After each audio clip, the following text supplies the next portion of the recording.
السلام علیکم، آپ دیکھ رہے ہیں اسلامک نالج۔ دوستو، حضرت داؤد کی قوم کے 70,000 افراد سمندر کنارے ایلا نامی بستی میں رہا کرتے تھے۔ ان لوگوں کو اللہ نے ہزاروں نعمتوں سے نوازا تھا، لیکن جب راحت و سکون آیا تو یہ اللہ کی عبادت سے محروم ہو گئے اور اللہ کی مخلوقات پر ظلم کرنے لگے۔ تو یوں اللہ نے ان کو خبردار کیا کہ ہفتے میں ایک دن، ہفتے کے دن شکار نہ کیا کرو۔ اتوار سے لے کر جمعہ تک جتنا شکار پکڑنا ہے پکڑ لو، لیکن ایک دن اللہ کی عبادت اور مخلوقات پر امن کے لیے رکھ دو۔ یوں اللہ نے ان کا امتحان لینا شروع کر دیا۔ وہ اتوار سے لے کر جمعہ تک سمندر میں مچھلیاں پکڑنے لگتے تو مچھلیاں زیادہ مقدار میں ہاتھ نہ آتیں، اور ہفتے کے دن سمندر کو دیکھتے تو ان کو بڑی بڑی مچھلیاں نظر آنے لگتیں۔ ان لوگوں میں سے ایک شخص کو شیطان نے ورگلایا کہ پریشان کیوں ہوتے ہو، میری ترکیب پر عمل کرو، تم شکار سے کبھی محروم نہیں رہو گے۔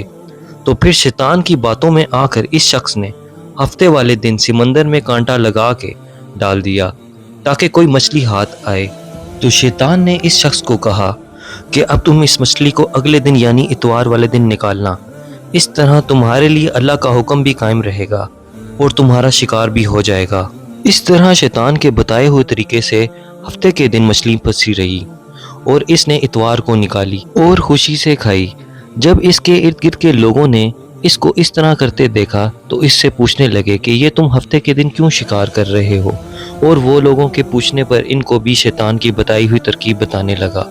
اور یوں اس قوم کے کچھ لوگ مچھلیاں پکڑنے کے لیے ہفتے کے دن جال بچھاتے اور اتوار والے دن اس مچھلی کو نکالتے، اور قوم کے کچھ لوگوں نے تو سمندر سے نالیاں بنا لیں اور چھوٹے چھوٹے تالاب بنا لیے تاکہ ہفتے کے دن جیسے ہی مچھلیاں ادھر سے نکلیں تو تالاب میں پھنس جائیں، اور پھر ہم اتوار کو ان مچھلیوں کو نکال کے پکا کے کھائیں۔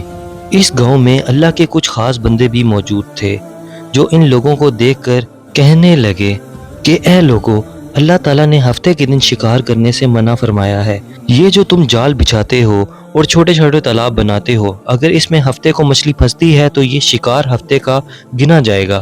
تم اللہ کے عذاب سے ڈرو اور اللہ کی نافرمانی نہ کرو۔ وہ لوگ مسلمان لوگوں کا مذاق اڑانے لگے اور کہنے لگے کہ ہماری جو مرضی ہوگی وہ ہم کریں گے۔ پھر اس بستی میں 3 گروہ بن گئے۔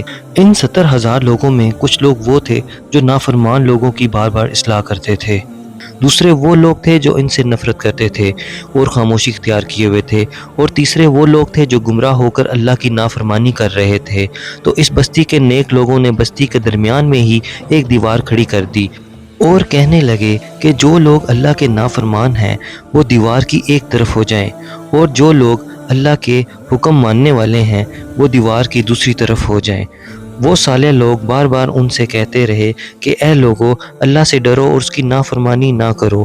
جو حشر قوم سمود اور قوم لوط کا ہوا ہے اس کو یاد کرو، ورنہ تم پر بھی کوئی عذاب آئے گا۔ وہ سارے نافرمان لوگ جن کی تعداد تقریباً 12,000 تھی، سب ہنستے رہے کہ یہ سب کتابی باتیں ہیں، ہم پر کوئی عذاب نہ آئے گا۔ پھر جیسے ہی وہ گروہ 2 حصوں میں تقسیم ہو گیا، ایک وہ جو اللہ کے فرما بردار بندے دیوار کے اس طرف تھے، اور دوسرے وہ جو نافرمان بندے تھے وہ دیوار کے اس طرف تھے۔ وہ نافرمان پوری رات ہنستے رہے اور مذاق اڑاتے رہے، اور وہ جو اللہ کے نیک بندے دیوار کے اس طرف تھے پوری رات اللہ سے معافی مانگتے رہے۔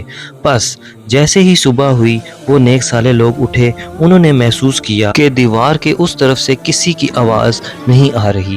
جیسے ہی دیوار کے اس طرف چڑھ کے دیکھنے لگے کہ سارے کے سارے لوگ وہ بندر کی شکل میں تبدیل ہو چکے تھے اور بندروں کی حرکت کو انجام دے رہے تھے۔